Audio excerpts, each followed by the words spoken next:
Salam sehat dan bahagia. Hari ini saya Jarod Wijanarko membantu Pak Timotius Hardono untuk menjadi co-host. Dan hari ini kita akan membahas mengenai bahagia dengan gula yang stabil. Dan hadir di tengah kita yaitu Ibu Dr. Prapti Utami. Selamat berjumpa Ibu Dokter. Iya Pak Jarod, selamat berjumpa kembali. Mudah-mudahan bisa berbagi ilmu. Amin. Untuk kesehatan, terutama bagi mereka yang punya masalah gula. Ya. Dan itu termasuk saya. Baik Pak. Ya, tapi sebelum kita membahas mengenai kesehatan yang berhubungan dengan gula atau diabetes, kita akan mendengarkan sebuah lagu ya dari Ibu Anggi mengenai Indah Rencanamu Tuhan. Silakan Ibu. Terima kasih Pak Jarod.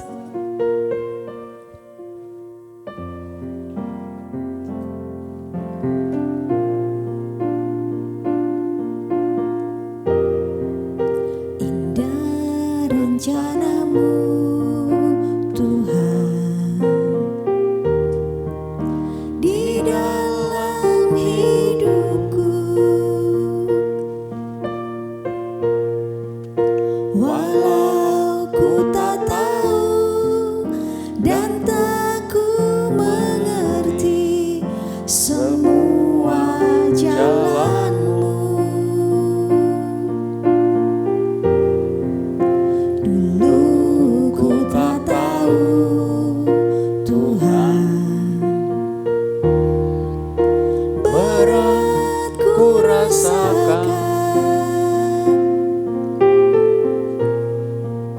Hati menderita dan ku tak berdaya menghadapi semua.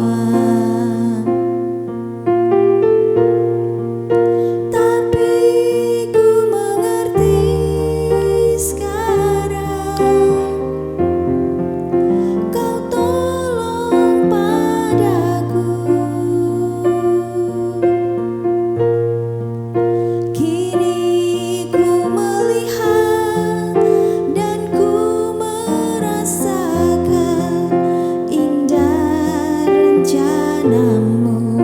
Sama-sama katakan, tapi kini ku mengerti.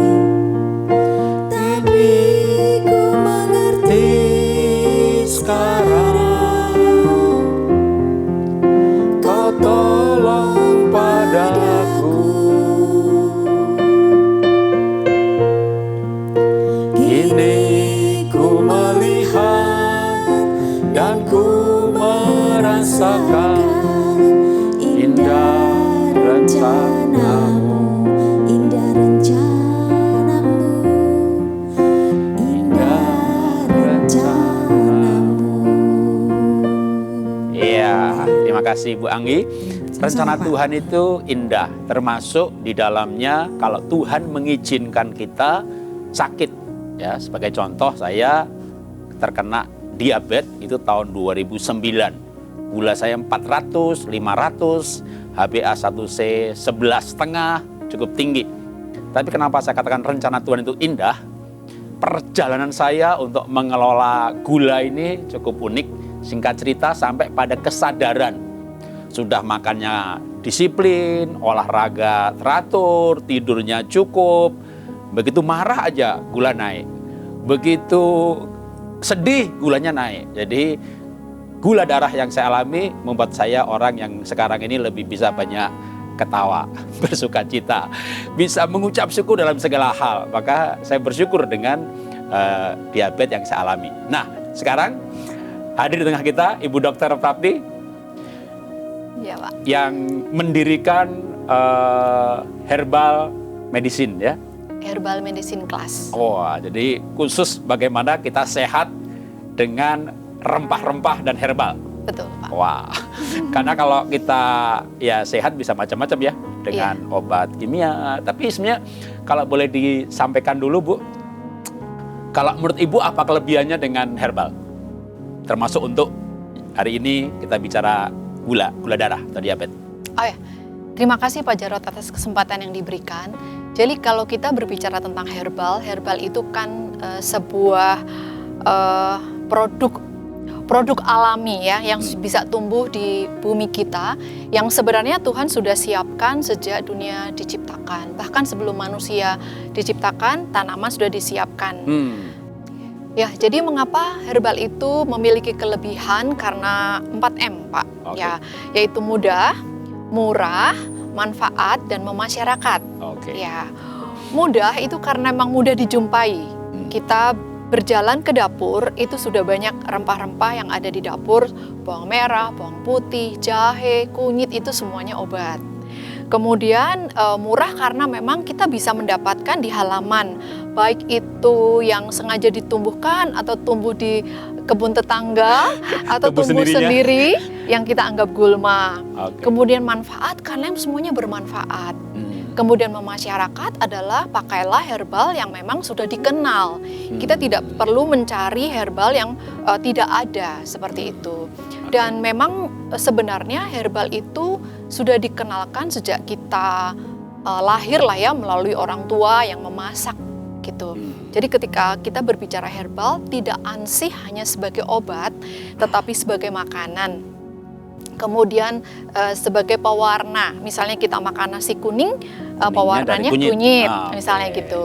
Kemudian selain itu juga sebagai kosmetik, misalnya kosmetik itu sesederhana misalnya jeruk nipis untuk mengatasi jerawat, misalnya seperti itu. Oke. Ya, jadi herbal ataupun rempah-rempah di sekitar kita itu tidak hanya sebagai obat, tapi banyak sekali macamnya. Sehingga kita bisa betul-betul memanfaatkan sesuai dengan tujuannya. Begitu Oke. Pak Jarot. Ya, nah bicara herbal atau rempah-rempah ini kan dulu kita ini dijajah Belanda 400 tahun aja, dari jauh-jauh Eropa cari rempah-rempahnya ke sini gitu ya. Betul. Dan bicara sekarang diabetes. Kalau bicara diabetes, herbal apa saja Bu yang bisa kita rekomendasi untuk baik menurunkan atau menstabilkan gula darah? Iya. Sebelum ke sana mungkin kita boleh mereview ya Pak ya, sebenarnya diabetes itu prosesnya itu seperti apa terjadi gitu ya. Pengalaman Bapak membuat sesuatu yang ayo nih sadar gitu kan. Sebenarnya proses perjalanan menjadi diabetes itu dari kehidupan kita sehari-hari. Dan proses itu berlangsung hampir bisa sampai 10 sampai 15 tahun. Kalau misalnya kita melihat kebiasaan kita, mungkin saya mau bertanya nih pada pemirsa ya, sehari kita makan itu apa saja? Nasi, gulanya seberapa, itu mengandung karbohidrat yang nanti dipecah oleh tubuh kita menjadi glukosa, seperti itu. Nah, kalau misalnya setiap hari kita makan karbohidrat, maka di tubuh kita itu akan direspon oleh hormon yang namanya insulin yang dikeluarkan oleh pankreas. Nah, ketika makanan atau karbohidrat masuk ke dalam tubuh, itu ada yang cerna di mulut, kemudian di lambung, lalu di saluran cerna. Setelah pecah itu, tidak mungkin tubuh kita menyerap misalnya tepung itu berupa tepung, tidak. Karena akan dipecah menjadi glukosa, menjadi sukrosa, fruktosa maksudnya ya. Dan glukosa itu masuk ke pembuluh darah, dari pembuluh darah itu masuk ke sel, seperti itu. Nah, glukosa itu adalah sumber energi yang sangat baik dan sangat efektif untuk tubuh kita. Karena kita bergerak membutuhkan energi. Ya. Nah, si insulin ini, dia adalah anak kunci ketika gula masuk ke dalam sel. Tidak mungkin gula itu masuk langsung masuk ke sel ya. Jadi insulin ini dia kunci pembukanya ini. betul. Ya, dia membuka, lalu gula itu masuk ke dalam sel, terutama masuk ke sel otot yang akhirnya diubah menjadi glikogen. Ya. Nah, glikogen ini adalah cadangan energi untuk kalau misalnya kita sewaktu-waktu tidak makan, tubuh itu dengan cepat memakai glikogen ini dipecah sehingga gula darah menjadi normal kembali. Oke. Nah, itu. Mungkin sebelum langsung ke ini, kan ada orang nyebutnya diabetes DM1, DM2. Nah, saya mungkin langsung kepada fungsinya rempah-rempah ya. Rempah-rempah atau herbal yang mana yang cocok buat DM1 atau DM2? Oh ya, Kalau berbicara ke diabetes tipe 1 itu adalah berbicara pankreas tidak bisa memproduksi insulin. Cukup, ya. Kalau DM tipe 2, pankreas memproduksi insulin tetapi tidak mencukupi. Ya. Tidak pas dengan karbohidrat yang terlalu banyak karena kelelahan seperti itu. Jadi kalau misalnya kita berbicara tipe 1 berarti itu termasuk autoimun.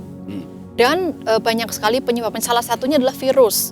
Atau akhirnya betul-betul si pankreas ini seperti pabrik tidak bisa berproduksi.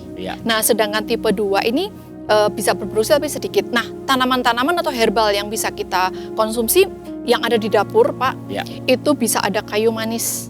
Kayu manis, cinnamon ya? Iya, manis, cinnamon. Ya.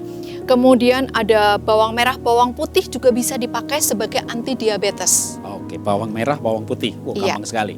Iya, gampang sekali. Nah, memang ketika kita melihat jenisnya, kita juga akhirnya memikirkan berapa banyak, bagaimana mengkonsumsinya, caranya bagaimana gitu ya Pak. Kemudian ada daun salam. Oke, juga gampang. Ya, jahe. Oh, jahe juga. Ya. Kemudian kunyit. Oke. Itu juga merupakan herbal-herbal anti diabetes yang ada di dapur. Sedangkan yang berupa tanaman-tanaman di kebun itu seperti ada sambiloto. Oke, agak pahit nih. Ya, tidak agak pahit, tapi pahit sekali. Kemudian ada brotowali. Oke, pahit juga. Ya, pahit. Kemudian kalau untuk berupa sayur-sayuran itu pare. Pahit juga. Ya. Ada gak yang enak, Bu? ada yang enak. Banyak yang enak, Pak. Kemudian pegagan. Oke, lumayan bisa berlalap. Iya, gitu. Lalapan. Oke. Kemudian ada daun sendok. Daun sendok. Daun sendok itu kalau orang dulu mengatakan itu ki urat. Oh, oke. Ya, seperti itu. Kemudian ada banyak lagi seperti buah-buahan seperti mengkudu. Nggak enak juga. Nggak enak, tetapi di tubuh enak, Pak. Jadi kalau kita mau berbicara enak itu sangat relatif karena ada banyak orang ketika kita mengkonsumsi sambiloto pahit, setelah terbiasa tidak pahit, Pak.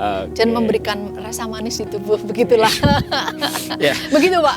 Jadi orang diabetes itu orang yang punya pabrik gula ya. Iya, berarti harus makan yang pahit-pahit nih. Nah, iya. Tapi kalau misalnya kita menggunakan misalnya minum kopi pahit, tehnya pahit, terus tadi sambiloto pahit juga semuanya. Boleh nggak dikasih pemanis kayak herbal yang daun stevia itu kan dari herbal ya? Itu boleh?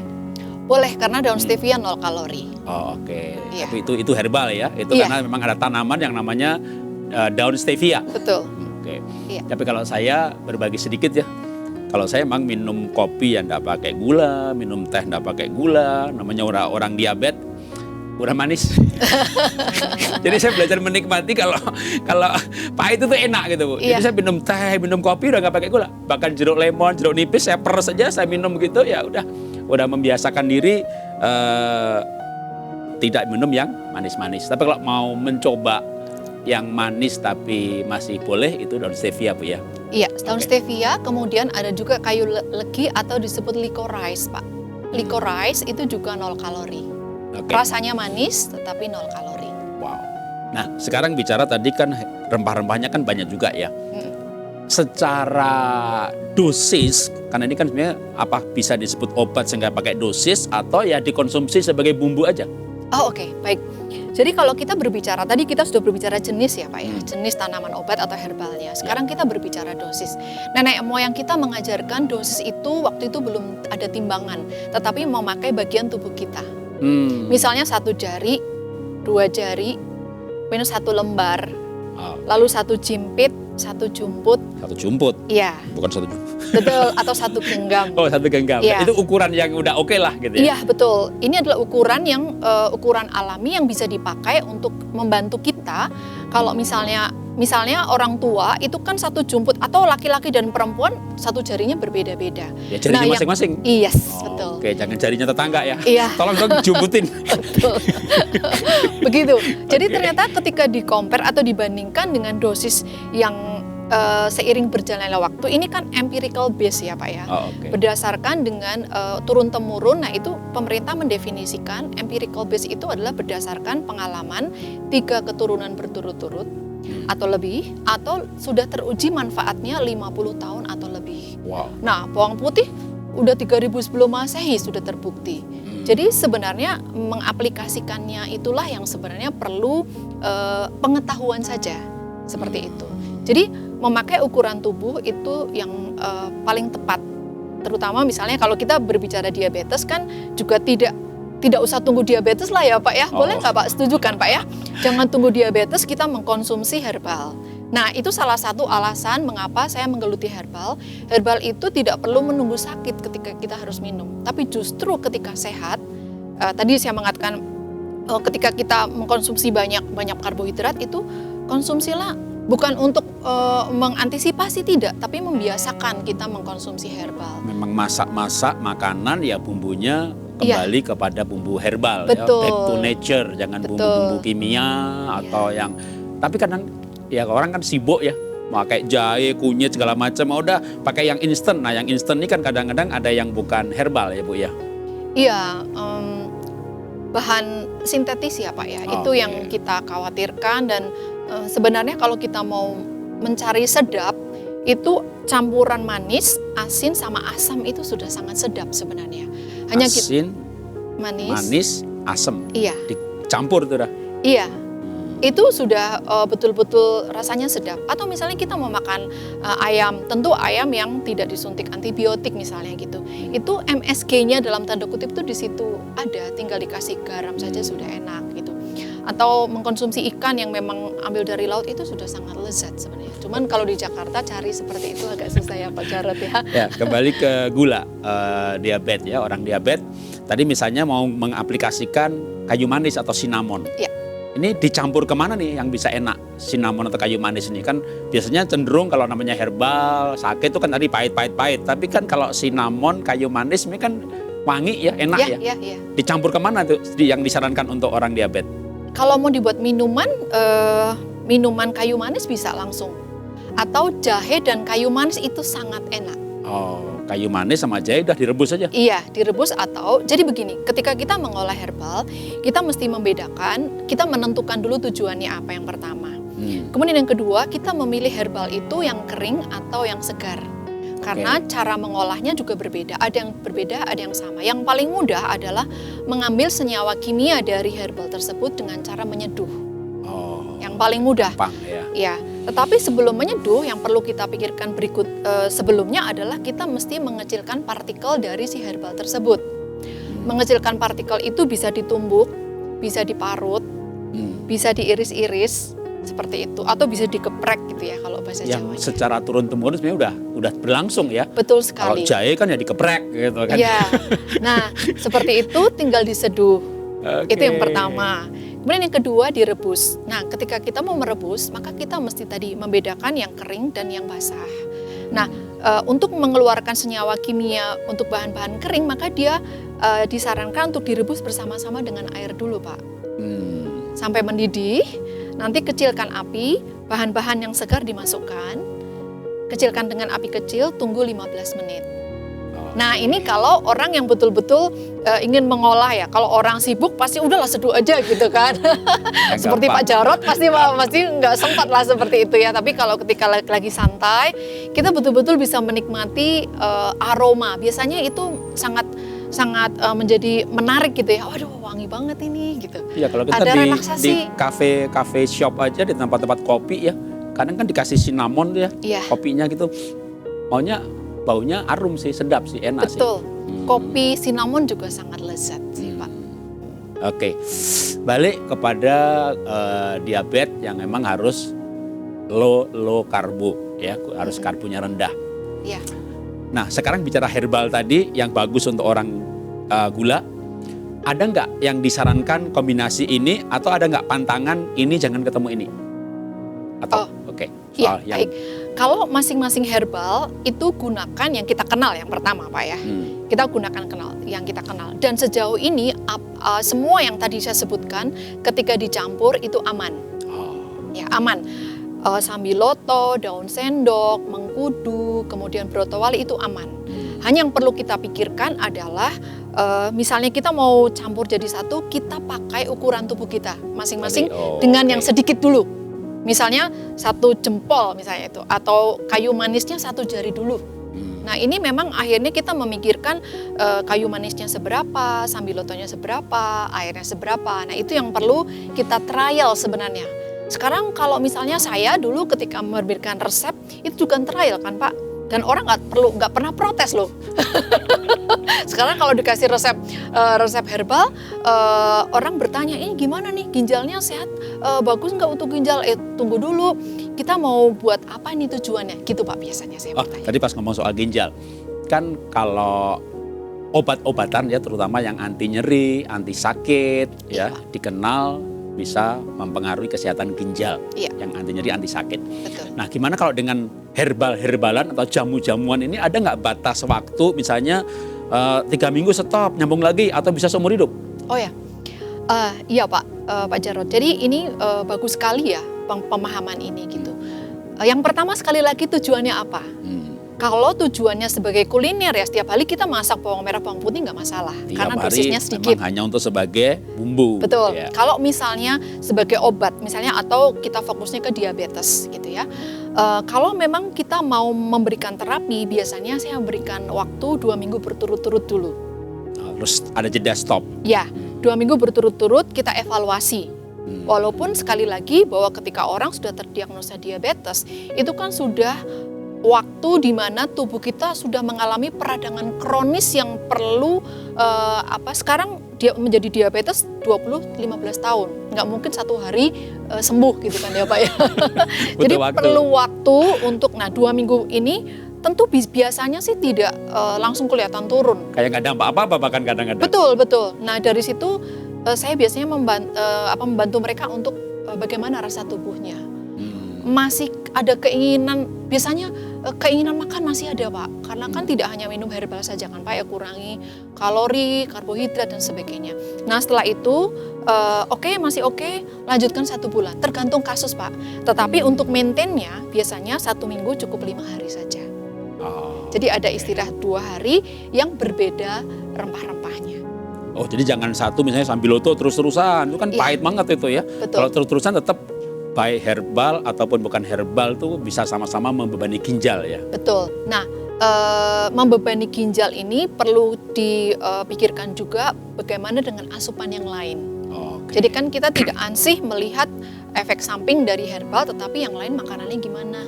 Tetap berseimbang. Betul. Asupan minumnya seperti apa? Aktivitas fisiknya seperti apa? Tadi Bapak di awal mengatakan waktu tidurnya berkualitas atau tidak, itu sangat berpengaruh. Sedih saja naik ya Pak ya. Ya, nanti saya akan tanya-tanya Ibu lagi, malah keluar sedikit dari herbal, ya. Tapi untuk diabetes apa hal-hal yang penting? Tapi saya ingin kita mendengarkan sebuah lagu ya, yang judulnya Tuhan Selalu Menolongku. Kenapa? Karena lagu ini saya senang banget, kata-kata lagunya tuh bahwa musim itu selalu silih berganti.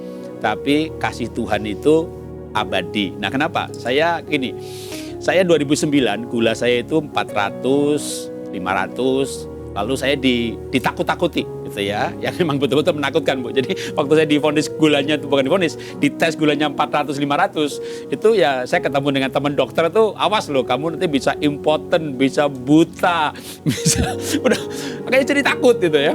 Nah begitu ketakutan, saya mau mencoba untuk sehat tanpa obat. Singkat cerita, dalam waktu 1 tahun, saya bisa lepas obat, lepas insulin, lewat pola hidup sehat. Singkat cerita lagi, 2017, 2018, saya kambuh lagi. Gula saya 300-an lagi. Wow.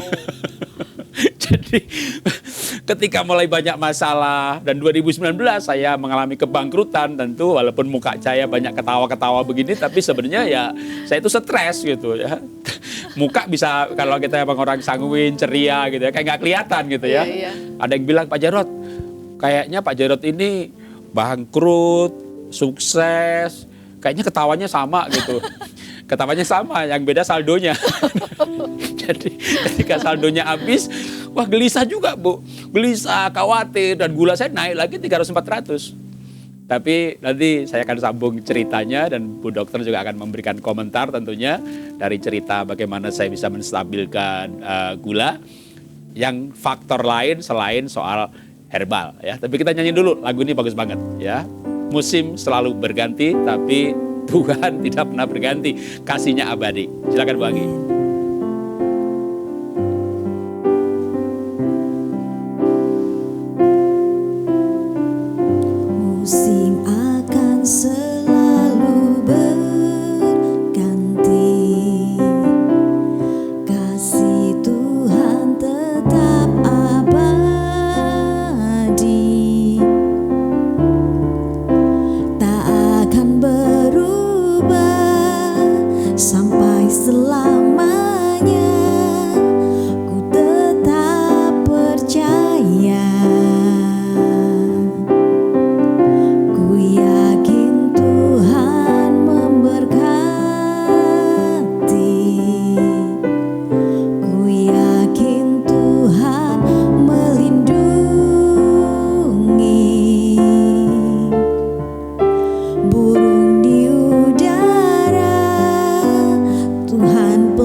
selalu menolong kita.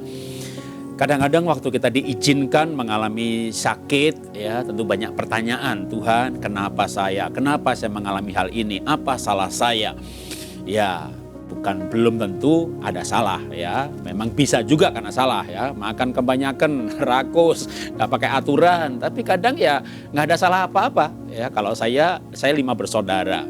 Nah, ibu saya memang juga diabetes dari umur 35, ibu saya udah suntik insulin dan minum obat sampai dipanggil Tuhan di usia 84-85. Jadi hampir dari umur 35 sampai 50 tahun minum obat. Tapi ibu saya menjelang dipanggil Tuhan itu enggak cuci darah. Jadi ginjalnya tetap bagus walaupun minum obat setiap hari selama 50 tahun. Ya, tapi itu diiringi dengan pola makan yang benar, ya 3J, jam, jenis, jumlah, dan itu membuat ketika gulanya stabil, dosis obatnya juga terukur, maka ya minum obat pun bisa ginjalnya tetap bagus. Yang ginjalnya bisa nggak bagus itu kalau gulanya fluktuatif, dosisnya bertambah panjang. Tapi walaupun saya punya pengalaman ibu saya sampai dipanggil Tuhan itu enggak cuci ginjal ya, saya berusaha untuk bisa lepas obat, lepas insulin. Karena saya berpikir kalau memang bisa, kenapa tidak ya. Tapi sekali lagi pengalaman saya ketika ada masalah hati, masalah pikiran, ya gulanya fluktuatif juga.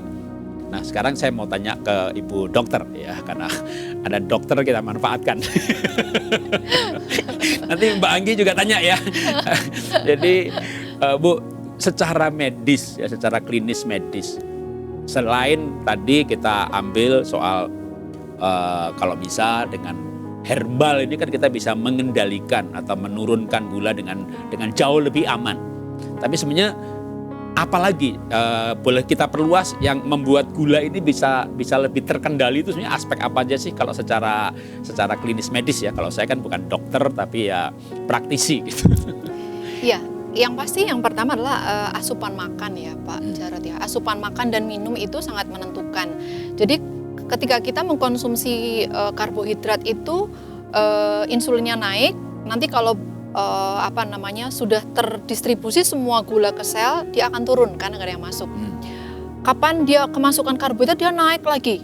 Nah itu jumlah karbohidrat itu menentukan kenaikan insulin dan menentukan gula itu terdistribusi di otot itu seperti apa. Nah jadi asupan makan dan minum itu sangat menentukan kadar gula darah. Maka kalau orang udah kena diabetes ya harus low karbonya itu dijaga ya. Betul, karena ketika sekali lagi saya ingin mencoba untuk membayangkan kalau ketika karbohidrat masuk itu naik turun, jadi terjadi grafik yang sangat tinggi. Ada titik di mana sudah capek, pankreas nggak bisa keluarin insulin, sehingga gula itu kemana-mana, berkeliaran di mana-mana. Nah itulah yang menyebabkan kadar gula naik. Dan itu terjadi tadi 15 tahun ya. Kemudian aktivitas itu lebih kepada berbeda dengan olahraga, aktivitas kita sehari-hari. Karena energi misalnya kita makan lalu masuk, itu kan energinya disimpan di dalam di dalam otot kan Pak. Ya. Kalau otot sudah cukup energi, maka energi akan tersimpan dalam bentuk lemak. Ya, lemak itu bisa numpuk di perut, bisa numpuk di paha atau di bagian tubuh yang lain, yang itulah sebenarnya menunjukkan bahwa energi kita tuh kelebihan tapi nggak dipakai. Nah itu berat aktivitas. Badannya naik terus. Betul, berat badannya karena naik. Karena karbohidrat yang berlebihan jadi lemak. Iya, nah itulah tanda pradiabetes itu Pak. Nah kenaikan berat badan yang terus menerus adalah tanda-tanda pradiabetes. Kemudian kualitas tidur. Kualitas tidur itu sangat menentukan kadar tinggi rendahnya gula juga. Kenapa? Karena ketika tidur itu growth hormone adalah hormon yang menjaga meremajakan kulit kita. Bukan kulit, seluruh organ tubuh kita. Regenerasi sel. Betul sekali. Kemudian berikutnya adalah bagaimana kita mengelola stres. Nah, stres itu sangat menentukan tinggi rendahnya gula, karena memang ketika tubuh kita stres itu kan energinya kita juga kepake kan. Energi kita kepake, kemudian pembuluh darah kita kontraksi, maka seluruh tubuh bereaksi seperti itu. Termasuk produksi gula ya. Betul. Stres tuh siap mau berantem nih, siapin Iya. gula nih, siapin tenaga. Betul, jadi glikogen keluar semuanya, tapi ternyata kok nggak matching dengan insulin yang keluar, misalnya gitu. Glukagonnya, jadi glukagon itu berlawanan dengan dia yang memecah glikogen seperti itu. Kemudian yang kelima adalah olahraga. Harus Olahraga cukup juga, teratur itu juga. betul. Memang ada orang-orang aku nggak bisa olahraga karena kondisinya dan sebagainya, nggak masalah sih tidak olahraga. Tetapi bukan berarti kita tidak gerak badan kan Pak. Oke. Kalau misalnya kita nggak bisa, misalnya ada keterbatasan fisik tidak bisa berjalan, kita bisa olah fisik yang lain seperti itu. Ya, cuma gerakin tangan, gerakin kaki. Iya ya, betul. Itu udah cukup ya. Ya, olah nafas yang seperti Pak Jarod ajarkan itu kan juga mengeluarkan energi dengan teratur. Nah, mengelola 5 keseimbangan inilah yang selalu ingin saya sampaikan gitu. Jadi asupan makan, aktivitas, kelola stres, tidur dan olahraga. Itu Baru yang sangat dari segi apa tadi, asupan makanan, herbalnya tadi yang memang bagus untuk diabetes ya, Betul. dibanyakin atau dipersering. Iya, kemudian tadi mengatur karbohidrat dan tentu protein juga sangat diperlukan ya Pak Jarod. Karena protein itu adalah zat pembangun yang memang menolong kita untuk kita tetap regenerasi sel seperti itu. Protein, mineral gitu. Mbak Anggi kayaknya wajahnya pengen bertanya tuh. Baru tahu aja. Iya. Jadi teringat sama mama saya. Kebetulan mama saya itu diabetes, usianya sekarang 75 tahun. Jadi setiap bulan itu rutin ke lab, cek gula, terus ke dokter penyakit dalam, dan setiap bulan memang selalu minum obat. Cuman kadang-kadang itu HB-nya itu turun dokter. Padahal rutin minum obat yang diberikan oleh dokter penyakit dalam gitu. Jadi itu apa penyebabnya? Terus gimana ya solusi yang mungkin dari dokter bisa kasih pencerahan nih buat saya sebagai anak nih, biar bisa kasih tahu mama saya nih. Terima kasih dokter. Iya, terima kasih Mbak Anggi pertanyaannya. Kalau kita berbicara HB itu kan berarti salah satu dari banyak faktor adalah asupan makan ya. HB itu salah satunya adalah asupan zat besi misalnya. Walaupun HB tidak hanya ditentukan oleh zat besi ya, vitamin B12. Nah, Tapi bagaimana apa ada kecenderungan orang diabetes tuh HB-nya rendah atau enggak? HB-nya rendah itu kalau sudah terjadi komplikasi di ginjal, Pak. Oh, oke. Iya, jadi ada kecenderungan ke sana karena ginjal sudah lemah sehingga ada zat namanya eritropoietin yang tidak bisa berkomunikasi dengan sumsum tulang belakang yang sebagai produk atau pabrik Hemoglobin. sel darah merah. Jadi eritropoietin itu enggak diproduksi. Ini seperti komunikator gitu. Sumsum tulang, tolong dong produksi sel darah merah. Ini nggak diproduksi sehingga nggak ada komunikasi. Sehingga kontrol itu memang sangat penting. Berikutnya kontrol fungsi ginjal.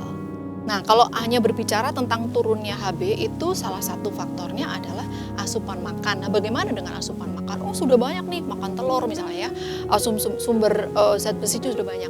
Yang kedua adalah apakah penyerapannya optimal? Nah, Karena saluran umurnya udah 75 tadi ya. Iya, betul sekali. Nah, 75 kan berarti sudah terjadi degenerasi ya, penurunan fungsi. Nah, itu yang perlu diperhatikan dan perlu dievaluasi. Kira-kira apakah kita berpikir apakah semua makanan yang mungkin sudah baik semuanya terserap semuanya nggak ya? Gitu. Sehingga perlu dipandu biasanya dokter gizi yang akan menolong. Selain itu juga memang kontrol fungsi ginjal pada orang diabetes itu penting sekali. Kalau naikin hemoglobin saya dengar kayak apa namanya tuh jus beet. Ya. Katanya kan lo ilmu gampangnya ya. Kurang darah kan warnanya merah. Ya. Makan yang merah-merah. Itu empirical base yang sangat logis Pak Jarod. Gitu ya. Iya. Jantungnya gak bagus, makan buah ini loh bentuknya kayak jantung. Ini pankreas, ini bentuknya kayak pankreas. Kayak Tuhan ciptakan sebagai, itu emang bener ada fenomena gitu ya, empiris base-nya begitu ya. Iya Pak, sebenarnya aneh juga ya, tetapi ketika diaplikasikan misalnya contoh tadi yang merah Pak ya, Ya. kemudian yang kuning misalnya hepatitis misalnya, oh cari yang kuning, itu relate sekali. Sakit Misalnya kuning, makan kunyit. temulawak, yang emang warnanya kuning itu gitu. rebung kuning, itu betul-betul membantu sekali. Mungkin Tuhan emang udah atur begitu ya, supaya gampang belajarnya ya. Betul Pak. Jadi Betul beet tadi itu, beet gula itu bisa juga menaikkan hemoglobin ya. Iya Pak, Oh, hemoglobin, beet, kemudian jahe, kemudian tapak liman juga membantu, walaupun itu sedikit ya. Kunyit itu juga ada zat besi, walaupun itu kadarnya kecil seperti itu. Mungkin saya bisa berbagi dikit nih kalau soal menaikkan hemoglobin ya. Jadi teman-teman, saya itu sekarang itu mengajarkan orang itu olah nafas ya. Ada banyak teknik tentunya. Salah satunya itu adalah yang disebut dengan metode Wim Hof. Wim Hof itu tarik, buang 30 kali, lalu tahan nafas. Nah, waktu tahan nafas itu sekuatnya. Ya, bisa 40 detik, 50, 60, tapi tahan setelah buang. Nah, apa yang terjadi? Kalau kita buang nafas mesti tahan, maka tubuh kekurangan oksigen. Itu namanya hipoksia. Kekurangan oksigen itu berbahaya. Kalau kita ke rumah sakit, ya, itu kalau saturasi di bawah 92, itu alat udah bunyi tuh, titit begitu ya. Suster datang pasang tabung oksigen. Dan kalau orang hipoksia, kekurangan oksigen, itu juga orang minum kista kanker bahaya, itu bisa kambuh. Tapi orang hipoksia bisa diselesaikan dengan terapi hipoksia. Jadi orang yang masalah hipoksia, kekurangan oksigen, justru dilatih dengan tahan nafas. Jadi saya ini dulu bronkitis 9 tahun. Membuat saturasi saya itu 95, 96. Sampai saya mengenal teknik olah nafas, diantaranya adalah Wim Hof 2, di mana pakai tahan nafas. Waktu saya tahan nafas, itu saturasi turun, bahkan sampai yang terendah pernah saya alami itu 30-an.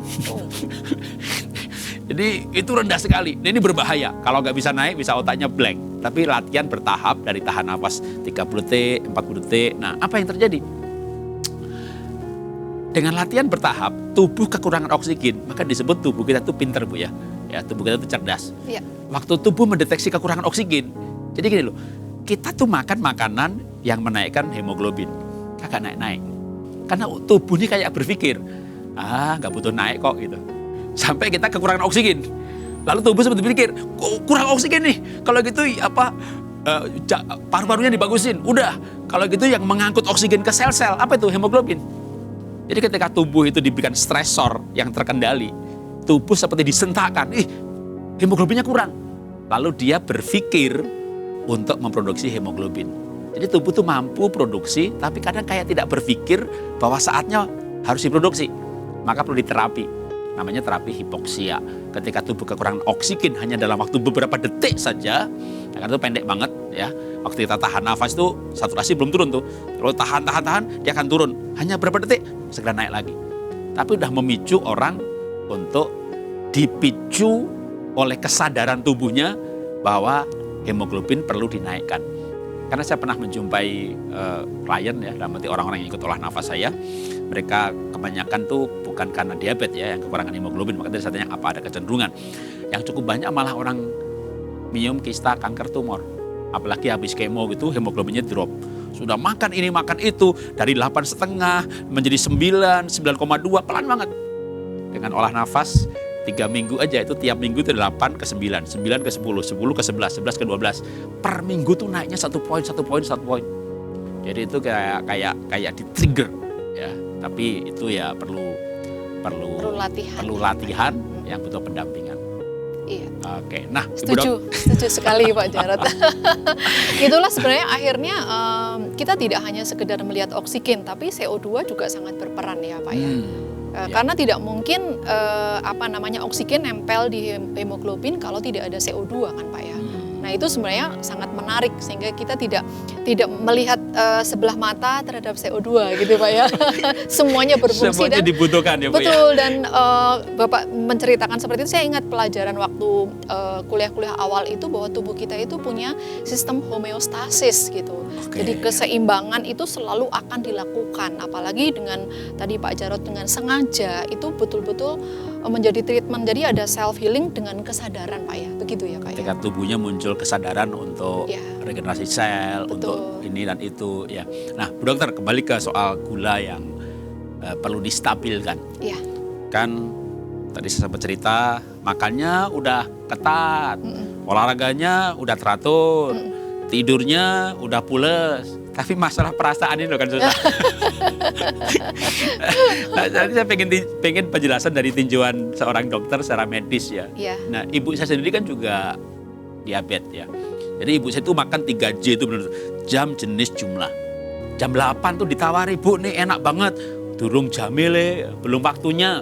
Jadi kalau belum, pokoknya jam 7 sarapan, atau setengah 7 biasanya udah sarapan, jam 9 snack, jam 12 makan siang, jam 3 snack lagi, jam 6 makan. Dia 5 kali malah ya, tapi dikit sehingga total karbohidratnya itu katakanlah sehari itu hanya 150 gram, yaitu dipecah 5 kali.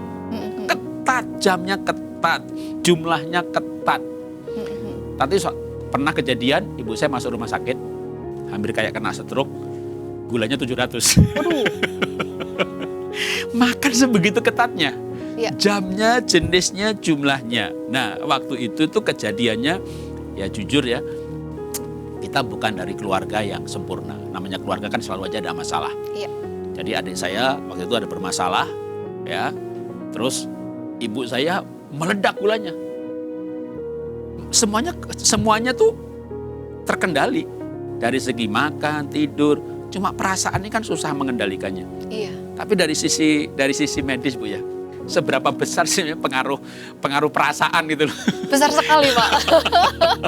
Besar sekali. Justru malah faktor perasaan itu ada di depan ya. Wow. Dari hampir semua kasus kalau zaman dulu, ini dokter sudah mendiagnosa ini nggak ketemu, ini faktor stres. Kalau saya sekarang melihatnya terbalik gitu, terbalik. Ini secara kesadaran disadarkan. Kadang-kadang itu kan silent Pak ya, nggak mau ngakuin pasti itu. Kalau tentang perasaan tuh pasti tidak mau ngakuin. Dok saya nggak bisa tidur, saya ini tunggu dulu. Apa yang terjadi gitu. Ya kebanyakan dia langsung fokus pada makanan, iya, makannya gimana, betul. Gitu ya. Saldonya habis. Betul. Jadi faktor stres itu sebenarnya menjadi yang pertama kita mesti pendekatannya itu sebenarnya lebih kepada apa yang terjadi hari-hari ini. Nah itu sentuhan itu akan membukakan dan orang itu akan rileks. Kalau orang itu mengakui bahwa ada something wrong di dalam dirinya, yang lain akan lebih enak. Tapi kalau atas nama makanan, atas nama tidur, atas nama apa, padahal masih ada yang hidden ini, ada yang tersembunyi, itu akan sulit sekali. Akan mencari kemana ini, waduh, ternyata dia nggak terbuka. Nah itu akhirnya seperti pintu tubuhnya itu udah ketutup sama apa yang dipikirkan, ada yang mungkin hal-hal yang nggak mau diomongkan seperti itu Pak. Tapi kita pun juga tidak mau maksa ya. Tapi sebenarnya yang pertama adalah bagaimana dia juga percaya bahwa ada sesuatu yang bisa diceritakan dan kita pun juga membuka diri untuk nggak apa-apa loh banyak temennya gitu. Kadang-kadang kan ya Pak, orang itu stres itu kan karena merasa sendirian. Merasa menderita sendiri. Iya. Padahal yang lain lebih banyak. Betul. Banyak kasus yang saya jumpai Pak, misalnya ketika ada ibu-ibu muda nih biasanya Pak, dia ada benjolan di payudara. Dia stresnya minta ampun gitu, terus mau cerita dia juga rasa menderita sendiri.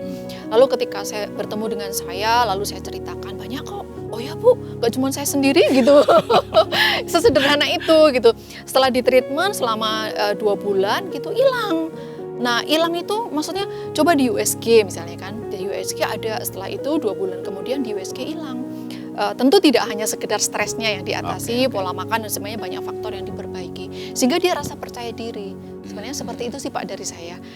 Kalau dari sisi medis sendiri kan ketika stres yang tadi saya katakan semuanya kontraksi, tapi nggak seimbang gitu. Insulinnya nggak keluar, glikogennya udah berubah jadi glukosa untuk dijadikan energi, tapi nggak ada insulin yang mengelola seperti itu. Jadi gitu sih, Pak Jarod. Perasaan memang akan mempengaruhi sistem hormonalnya. Sangat, ya? sangat. Oke. Hormon apa yang diproduksi tergantung orang perasaannya. Ya adrenalin, ada adrenalin marah, adrenalin sedih, adrenalin jengkel, macam-macam tuh Pak.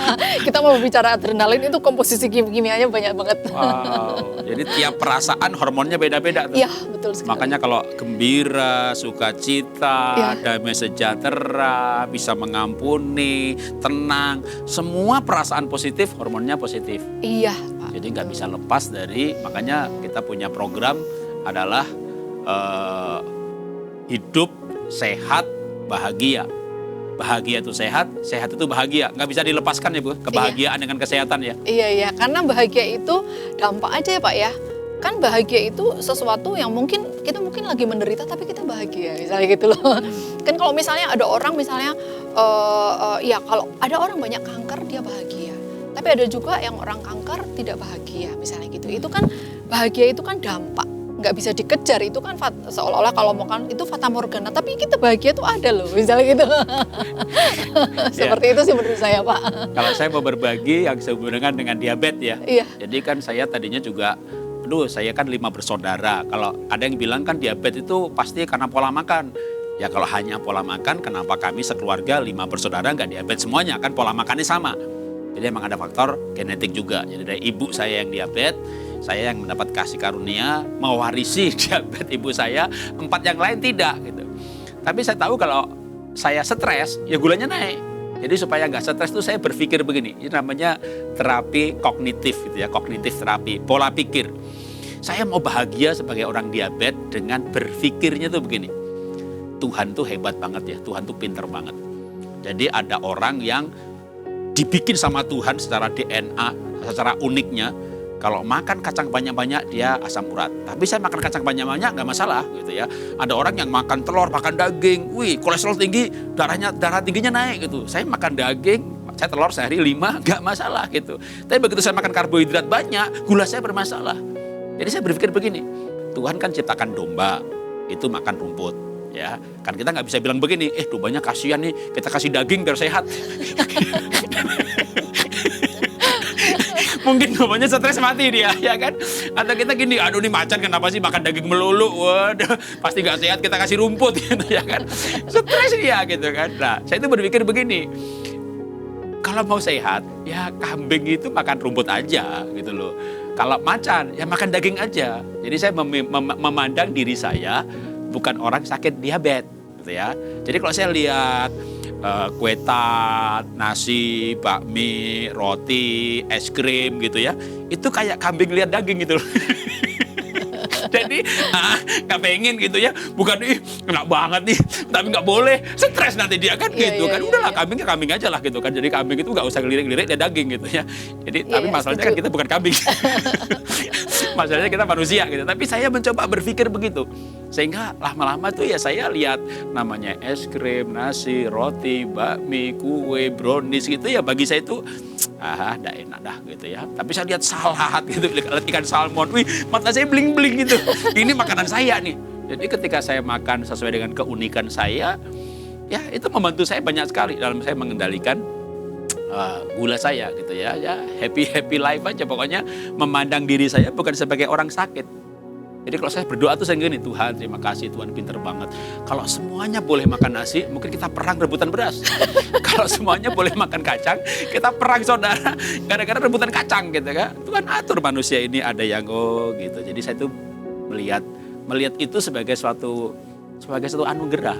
Jadi saya nggak berpikir bahwa Tuhan kenapa sih saya hidup sekali. Tapi pernah sih, sedih juga pernah kan. Saya dulu orang miskin gitu ya.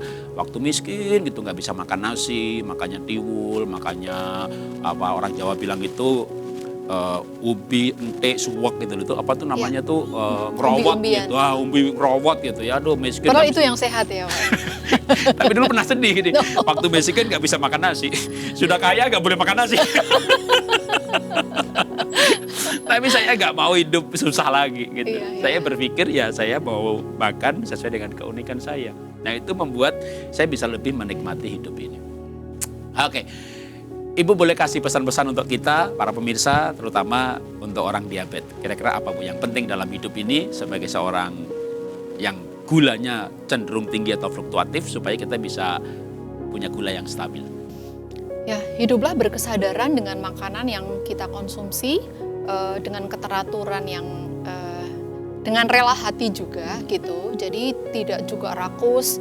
Dan yang paling penting adalah coba timbang berat badan, karena itu adalah salah satu cara dari banyak cara untuk kita melihat bahwa energi kita itu tidak sia-sia, tidak tersimpan hanya sebagai sesuatu yang menempel tapi tidak digunakan. Itu adalah parameter yang kita pakai karena proses di dalam tubuh kita salah satunya adalah proses peradangan yang baik yang Tuhan berikan. Karena kenaikan berat badan adalah alarm kebaikan Pak Jarod kalau saya bilang. Alarm kebaikan untuk kita boleh mengevaluasi sehingga kita bisa mengatur budaya makan kita. Oh, jadi berat badan penting ya Bu ya? Ya. Itu bukan hanya untuk orang diabetes ya, semuanya ya. Iya, betul sekali. Berat badan sesuai dengan porsinya. Disarankan untuk pada punya timbangan ya Bu ya. Itu yang banyak orang tidak suka Bu. Karena makan itu kan nggak bikin naik berat badan, yang bikin naik itu kalau nimbang. Oke. Jadi selama nggak nimbang ya nggak masalah gitu ya. Nah kalau dari saya gitu ya, sekali lagi saya setuju bahwa tadi perasaan itu penting ya Bu ya. Ya. Karena ada namanya Raja Salomo atau orang bilang Nabi Soleman, itu pujangga yang diakui oleh semua agama. Dia berkata bahwa hati yang gembira itu obat yang manjur. Jadi betapa pentingnya itu hati, karena sampai disebut obat gitu ya, seperti obat itu kegembiraan. Tapi masalahnya gimana kita mau gembira? Gimana kita mau tenang? Kalau kita tenang, kita bisa tidur pulas. Tapi gimana mau tenang?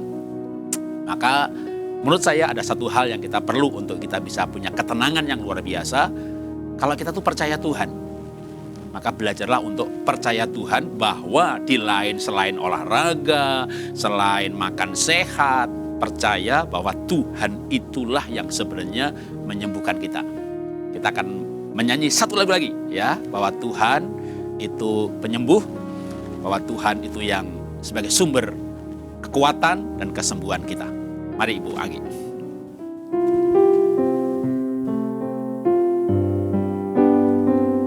Kaulah Tuhan penyembuhku, Kau sembuhkan sakitku, Kau berfirman dan sembuhkanku. Engkau Tuhan penyembuh. Mari sama-sama nyanyikan pujian ini. Kaulah Tuhan penyembuhku, Kau sembuhkan sakitku, Kau berfirman dan sembuhkanku. Engkau Tuhan penyembuh. Ya, Bapak Ibu, teman-teman, saudara, apapun sakit kita, ya kita bahas memang diabetes, tapi apapun sakit yang Bapak Ibu Tuhan izinkan terjadi, percaya bahwa Tuhan mengizinkan segala sesuatu itu untuk mendatangkan kebaikan. Lewat sakit saya sendiri yang saya alami, saya makin dekat dengan Tuhan. Pribadi saya dibentuk, diproses. Saya makin dewasa. Saya ketika makin sadar, ketika saya marah gula saya naik. Ketika saya jengkel gula saya naik. Ketika saya bangkrut dan khawatir gula saya naik. Tapi saya coba pikir-pikir lagi. Apakah dengan kekhawatiran saya bisa menambah sejengkal hidup saya? Saya marah, utang tetap utang. Saya tidur, utang tetap utang. Ya pilih saya tidur aja gitu kan. Tapi begitu bangun, saya kerja, saya cicil, saya bayar, saya ikhlas menghadapi apa yang terjadi. Nah, tapi sikap seperti itu nggak muncul begitu saja. Bagaimana kita ikhlas menghadapi masalah, menghadapi pencobaan. Kalau kita punya fondasi bahwa Tuhan itu ada, Tuhan itu baik, Tuhan itu penyembuh. Maka kita di Indonesia ini kan sila nomor satu aja adalah ketuhanan yang Maha Esa. Apapun agama kita percaya nggak ada Tuhan itu jahat, nggak ada. Tuhan itu Maha Pengampun, Tuhan itu Maha Penyayang, Tuhan itu Maha Baik. Nah, kita punya fondasi kesembuhan kita, kesehatan kita itu karena kita punya kekuatan hidup, punya keyakinan yang dasarnya adalah kepercayaan kepada Tuhan. Nah, atas fondasi inilah kita bisa membangun sebuah pola hidup yang sehat dan pola hidup yang bahagia. Bahkan bahagia itu sekarang ya, kenyataan gula saya masih tinggi katakanlah. Tapi kan saya mulai mensyukuri, oh Tuhan terima kasih Tuhan ciptakan saya termasuk jenis yang tidak makan karbo banyak-banyak. Nah ketika saya mulai mensyukuri, saya ikhlas, ya gula saya lebih stabil. De facto itu yang saya alami dan saya ingin menginspirasi, mengencourage teman-teman semuanya untuk menjalani sebuah pola hidup yang sehat dan bahagia. Ini adalah program atau sesi kali ini dan sampai jumpa dalam episode atau program selanjutnya yang pasti nanti saya akan berdua dengan Bapak Timotius Hardono untuk menjadi host di acara program Pola Hidup Sehat dan Bahagia, Happy Healthy Life. Sampai jumpa di episode selanjutnya. Salam sehat, salam bahagia, luar biasa.